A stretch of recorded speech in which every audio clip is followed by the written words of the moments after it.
This is a short demo video of Aftermath Evolution. I'm playing on OS X right now, but it's also playable on iPhone and iPad. The game's currently in beta, but I'm going to go ahead and play a single-player campaign game.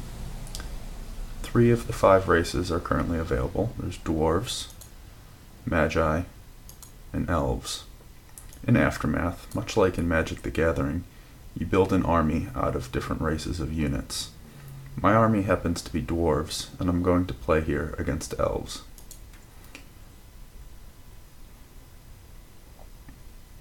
It's the first turn, and I have 3 different units and 1 mana to begin. I'm going to draft the first unit. By pressing down on the screen, I can see his stats, 0 attack and 4 defense. So this guy's a pretty good defender, a sort of wall unit. The enemy drafted 2 units. A Tree Spirit Sapling over here has 1 attack and 1 defense. And this Glade Warrior has 1 attack and 3 defense. One thing you'll notice is that this Glade Warrior is the first evolution. This is a key concept in Aftermath Evolution, that every unit can go through 3 distinct stages. It's my turn again, so I'm going to draft 2 units now, using up all of my available mana. I'm not going to attack this turn just yet. Finishing up, we can see that the special ability on that Fire Spirit there, Scorch,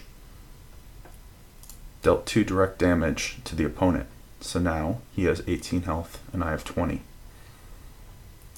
This turn I'm going to draft this Quickfoot Scout, who has a special ability preventing him from having drafting sickness, which means he can attack on the very first turn that he is brought into play.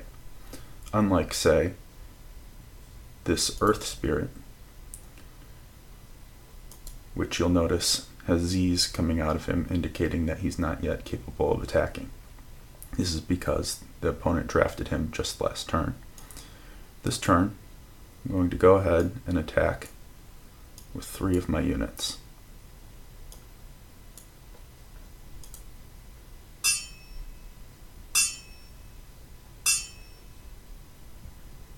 Well, looks like the opponent came out a little bit better than me in that one.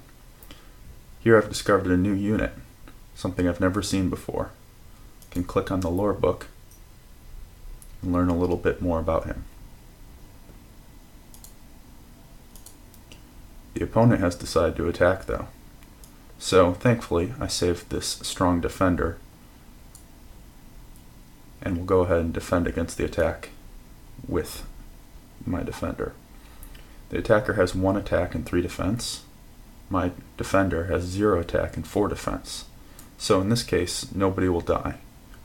If they were, I would see skulls again above the head of the unit that was going to die. I've successfully defended against attack, which prevents me from taking damage.